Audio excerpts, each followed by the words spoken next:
Hi,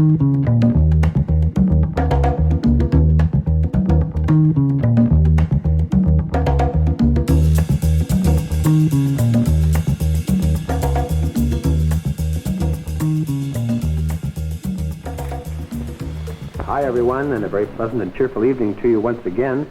Tonight we're going to take you to the land of the lakes and the trees and the many, many islands, the Lake of the Woods country, just a little bit to the east of the city of Winnipeg. For fish for bass, fly fishing for bass, we're going to catch pike and pickerel once again, too. Once again, my name is Ted Peck, and a very pleasant welcome to Tides and Trails.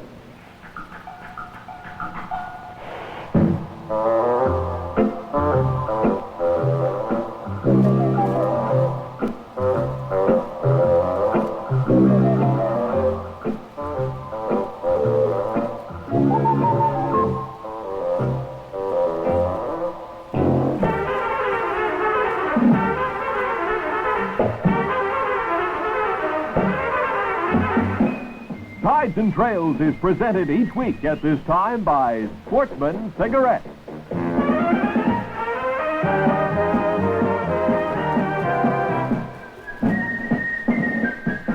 Now, here's Ted Peck.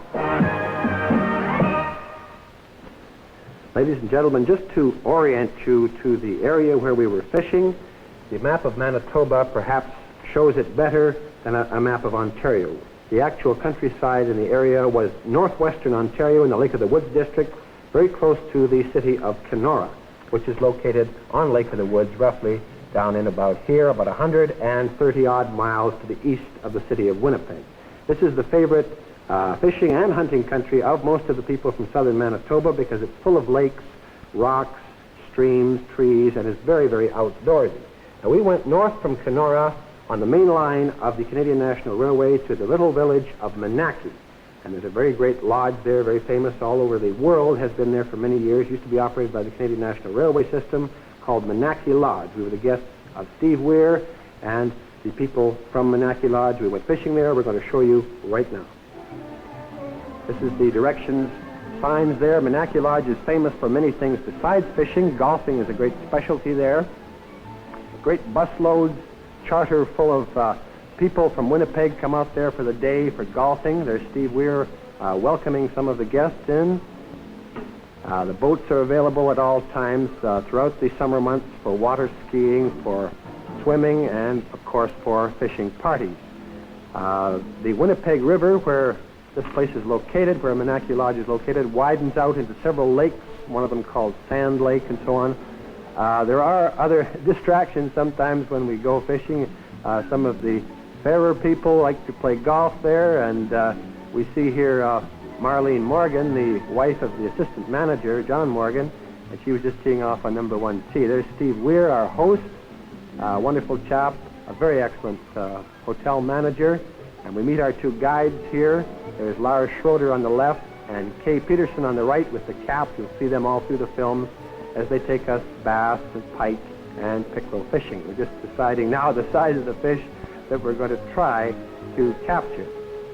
Getting into the boats, which are, of course, equipped with life jackets, and we're bringing our own tackle on this particular trip just to try out the West Coast methods of catching fish on the Ontario Lake.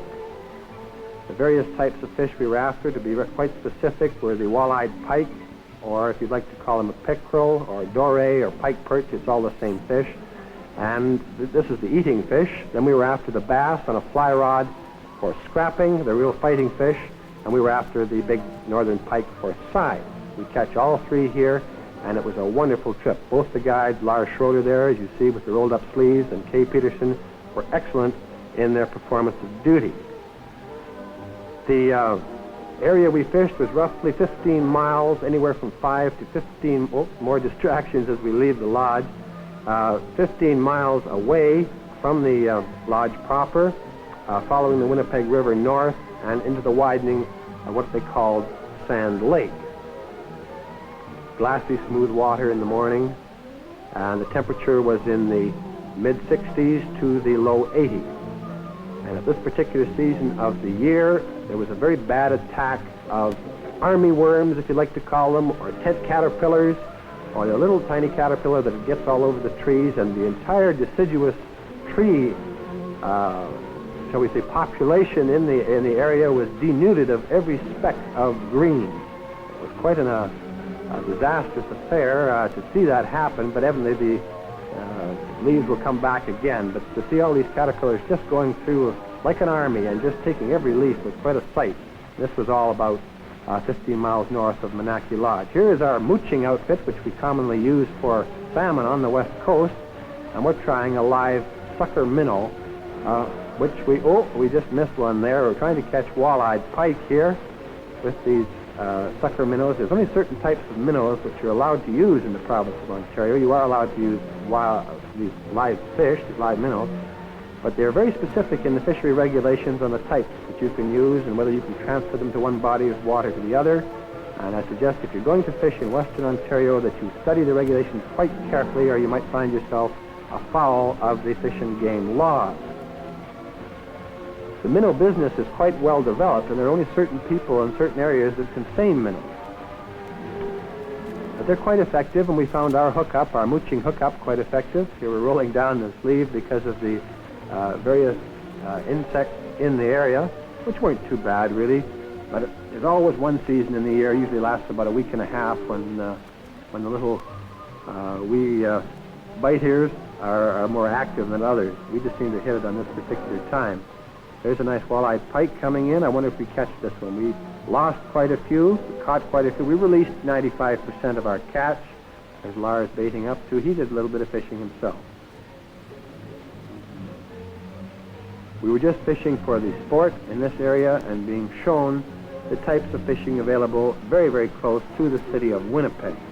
Because, as I say, Manaki Lodge is populated to a great percentage by people coming from Winnipeg and also from other of the centers of the larger areas around Winnipeg, and of course to the south too. They cater to all sorts of people. There's accommodation for everyone. They have individual cabins and they have rooms as well. Coming back to the boathouse after a mediocre day. The first day we were just more or less having a tour of the area. We covered several hundred square miles, if you want to put it that way, speeding up and down, just having a look at the area. Lovely sunsets in the area. Beautiful for fishing as well. Here's another small pickerel coming in. I took this one on a fly rod, maybe 1.5 pounds or 2 pounds. We did save a few for lunch as well. Lars with a fish. Lars' profession is a trapper. He used to own a registered trap line in Ontario. Spends the winters trapping in the fur business, and in the summer guiding the visitors to Manaki, and particularly Manaki Lodge, where he is this year. There's Kay Peterson, a longtime resident of the area. Watch what happens to the big pike here in the net. Very closely, right through the net. Be about a 15, 16 pound northern pike, or jackfish, if you like to refer to them by their common colloquial nickname. They have a special little gizmo that opens their jaws when they release the hooks, otherwise the very, very sharp teeth will impale your fingers. And of course, a set of good nippers or pliers is handy to remove the hooks as well.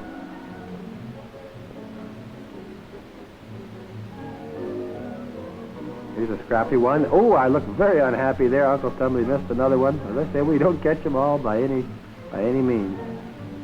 Now it's time for lunch, and of course a wonderful lunch is prepared by the guides of Manaki Lodge here. They put on what they call a shore lunch. They use the natural wood around the shores of the various lakes. They fillet, if you like to put it that way, the walleye pike. Or in this case, we didn't catch enough walleye pike for lunch. We have to eat fillet of northern pike, when fresh, not bad at all. And you see Lars do an excellent job of filleting the northern pike right before you here to give you hints on how to do it. Here's a close-up that Bill took of the army worms, or tent caterpillars, if you like to call them. I don't know the correct biological name myself for them, but here they are in the act of consuming all the leaf material within quite a few miles. Around the lodge itself at Manaki, the people had the spray going well in advance of the army of caterpillars, and everything is still lovely and green. But where we were fishing, about 15 miles north, 18 miles north, the caterpillars were really going to it. Lars going at the filleting or filleting. And fillet of northern pike when fresh right out of the lake early in the season, as this was, is very, very delicious. They're not quite as superior as a table delicacy to the walleyed pike and are sold commercially on the markets of Winnipeg and Kenora and some of these cities at quite a lower price than the walleyed pike. The walleye fillets are sold as high as almost fresh salmon fillets are on the coast of BC. They're regarded as a great table delicacy. And I can certainly substantiate the feeling in this regard. Here we're cooking up the onions, the potatoes, the fillets of pike. And if you've been up since 4 or 5 o'clock in the morning, it gets around between 12 and 1, you're certainly ready for a good feed of this type. In go the chopped potatoes. For those of you at home now who are feeling just a slight bit hungry, bear with us. I'm sure you'll be able to get something to eat soon, but I wish we could all share with you, like we're trying to do here, the real delicacy of fresh caught fish. This is the way fish should be eaten, right out of the water. I'd say Kay Peterson there has been a resident of Manaki for many, many years. Great company on a fishing trip, same as Lars Schroeder there.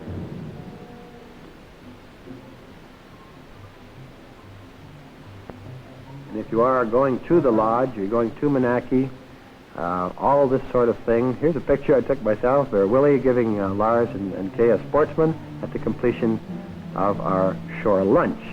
All this is provided by the lodges in the area. Manaki Lodge, of course, included. There's many other lodges in the area of Manaki. I think there's 7 or 8 of them.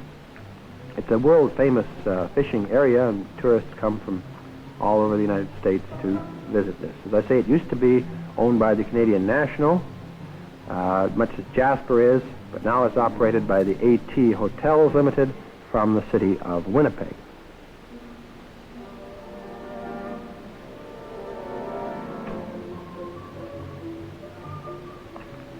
Into another fish, again on the fly rod this time. The walleye pike do take the fly. They also react quite favorably to the live minnow. They'll take a jig, a feathered weighted jig. This one, I think, not being a walleye, is a little jackfish, hammer handle as we call them, rather disgustedly. And there's a little teeny yellow perch. So caught this one on a little tiny minnow. Far too small to eat or anything else, but we'd like to show you what the yellow perch looks like for those people in the far west who have not the opportunity, in some cases, to see them. Another one. And this is one of the types of minnows that is banned, not allowed to be used for bait in the province of Ontario. Yellow perch are not legal bait fish.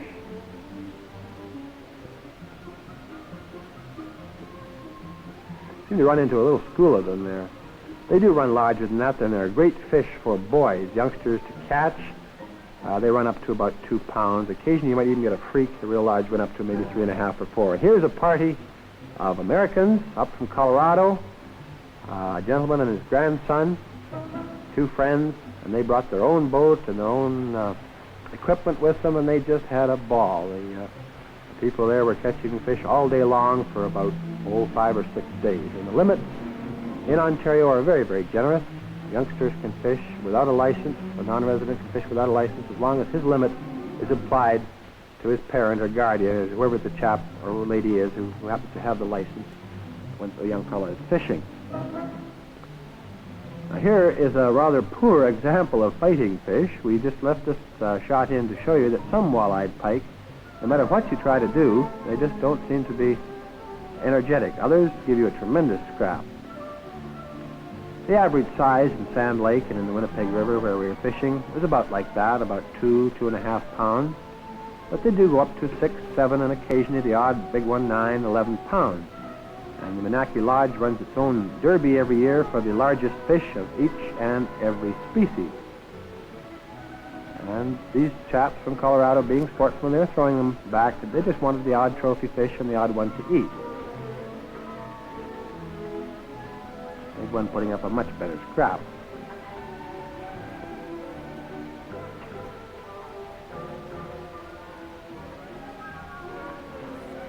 They certainly had an enjoyable time. They drove all the way from Colorado just to come to Manaki Lodge. There's my guide showing our string of walleye, and there's another fairly good-sized northern pike, I'd say 12 pounds, 11, 12 pounds. They even have a little trap range at Manaki Lodge right on the golf course, and we had a few shoots. And Mrs. Morgan again decorating the swimming pool, keeping the grass watered, among many other things. Very fine people, Steve Weir and John Morgan, and of course their wives. They do a very, very good job of running Manaki Lodge. But now, it's Tides and Trails Tall-Tailed Trophy time. and tonight we have a tall tale that has a rather serious nature to it. I'd like you to pay close attention to the message behind it. Although it's a very, very humorous one, we think you'll enjoy it. It comes, and congratulations to you, sir, from Mr. L.E. Timmons, Box 1130 Merritt, British Columbia. He sends it into television station CFCR in the city of Kamloops. But remember, as I say, it's very, very funny, but listen to the message as well. Dear Ted and fellow sportsmen, I'm plumb sick and tired of entering the tall tales contest and busting my brains to tell big whoppers. So this time, I'm going to tell you the truth and see if a true story, if nothing else, will promote hunter-landowner relations, which I think you'll agree is something very, very worthwhile. These prairie geese hunters located a Jim Dandy flock in a field near a farm and went over and asked the farmer for permission to go on his land, dig pits, and shoot in the early morning. To this, the farmer said, "No, by gum, you city slickers ain't going to get on my place." Then he got crafty, and he suggested, "Of course, if you fellows will give me a royalty of $2 per goose, then it'll be okay with me." This angered the hunters, and they stomped back to their car. But next morning, they were up real early, went over to the farm, where they lined up along the fence and started shooting to scare off the geese in order to prevent the farmer from victimizing other hunters. Now, this woke the farmer up, and he was boiling mad. Not only this, but 10 geese bit the dust, and he visualized $20 had been lost. Now, accordingly, he set out for the gate where he stood with the geese in his hands, demanding the money from the hunters, who ignored him and kept up the shooting until the game warden came along. Now, this game warden listened to both sides of the argument, finally pronounced his verdict. The hunters would be charged with discharging firearms before sunrise, while the farmer would be answerable to charges of selling wild game. The geese would go to the local hospital for the patients. Now, whilst all this haggling was going on, two very elderly gentlemen hiding nearby were convulsed with laughter. One of these was the farmer's father, while the other was a retired conservation officer, both long-time friends. "By jing, Zeke," laughed the retired game official. "By the time all of these gents pay their fines, they'll all know about the meaning of sportsman, tolerance, and you can be sure of things like that." "You said it, Ben," laughed the other. "Besides, you and me can still handle these scatterguns pretty good, the way we got those geese. On top of that, when my son comes to visit me in the hospital next week, I'm going to be lunching on our geese. That ought to fix him for good." The big point of the tale is, Mr. Timmons says, is that a hunter-landowner, and particularly the hunter-landowner relations we talk about much of the time, both parties sometimes can be wrong. Now, congratulations to you.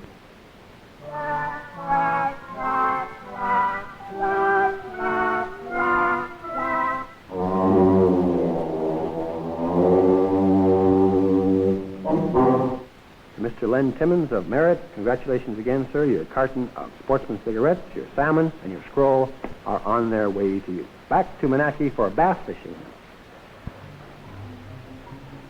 Up well before breakfast this time. Got up around 3:30 or 4, went down the lake and river systems, very beautiful traveling. And we arrived down there about 6 o'clock, 6:15, still just as the sun was coming up. You can see by the temperature we're wearing our heavier jackets. For a good feed of bacon and eggs before going fly fishing for the smallmouth black bass.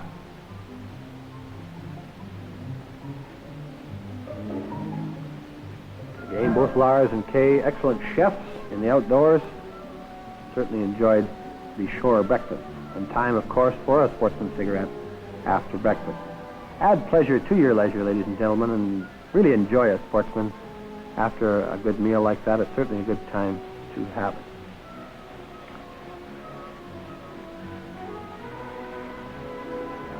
Kay boarding up the ship again, and we tried to locate the bass in their natural habitat at the mouth of a creek. There's quite a large little stream entering in down the lake about 15 miles. Some of the other fellows, the chaps from Colorado, again going at it. And in order to find the bass where they were located, showing a string of walleye here, again, caught before the bass, we used a spinning rod, and we used plugs, jigs, and lures to find where the bass were, and then went into the fly fishing department.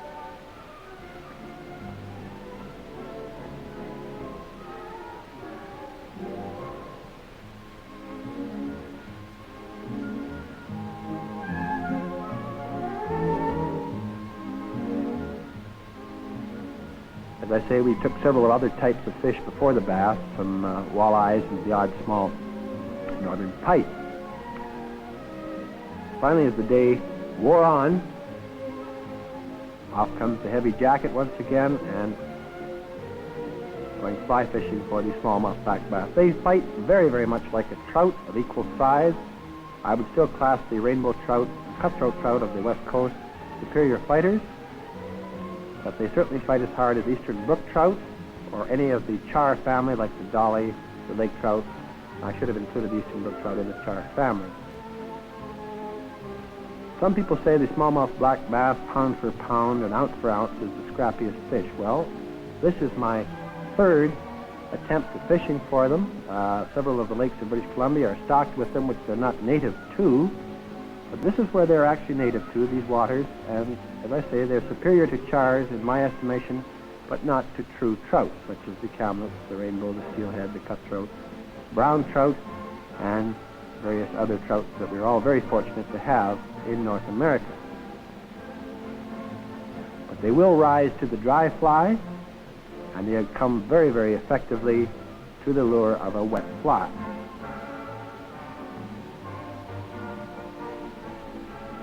They have very sharp spines on their back. We warn you against these when fishing for bass. Now we're using the fly rod here, both dry and wet fly fishing.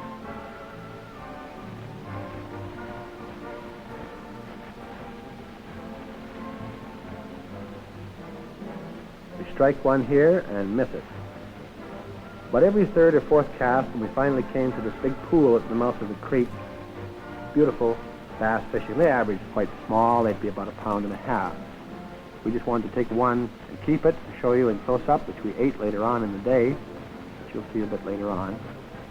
But most of the fish, again, we released, having no purpose for them. We saved them for you when you come to Manaki and Manaki Lodge. These little scrappers are waiting for you, and they go up to about 5 pounds. We had a hold of 1 or 2 big ones that broke the leaders, and we will assure you that they're 3 to 5 pounds in weight. But again, being a prevaricator and having a license to do such, you can take it for what it's worth or believe it or not. There you see the scrapping abilities of the black bass. I don't know why they call them black bass. They're actually green and sort of a yellowish color with the green bars on them. And down in the southern United States, they have a cousin, the largemouth black bass, which grows to tremendous size, up to 15, 18 pounds and so on. They even have them in Minnesota. But here, the lake and the streams are populated strictly with the smallmouth variety.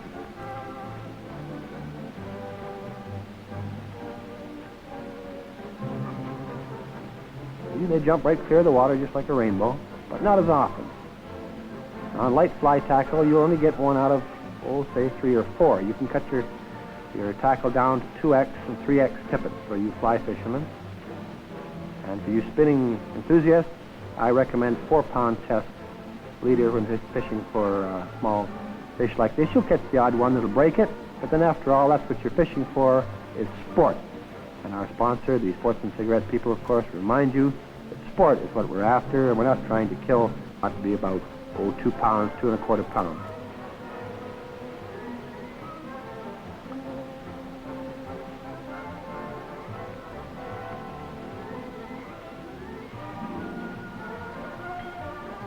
There's your bass, a good close look at the smallmouth black bass. And just in closing tonight, ladies and gentlemen, thanks again to Steve Weir, to the Morgans, and the people from Manaki Lodge for looking after Bill and I so very, very well. Next week, join us for Arctic grayling fishing up north of Prince George. I know you're going to enjoy this little scrappy fighter in the Arctic drainage system going towards the Peace and Mackenzie River system. Be a true sportsman, remember our conservation creed, and Remember, smoke Sportsman cigarettes, and we'll all see you next week for the Arctic Grilling Show. Ted Peck wishing you all the best, and as usual, tight lines, straight shooting, and be very, very careful what you're shooting at. Cheers.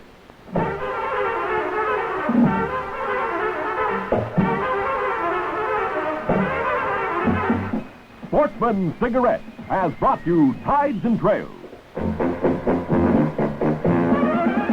Join Ted Peck next week at the same time.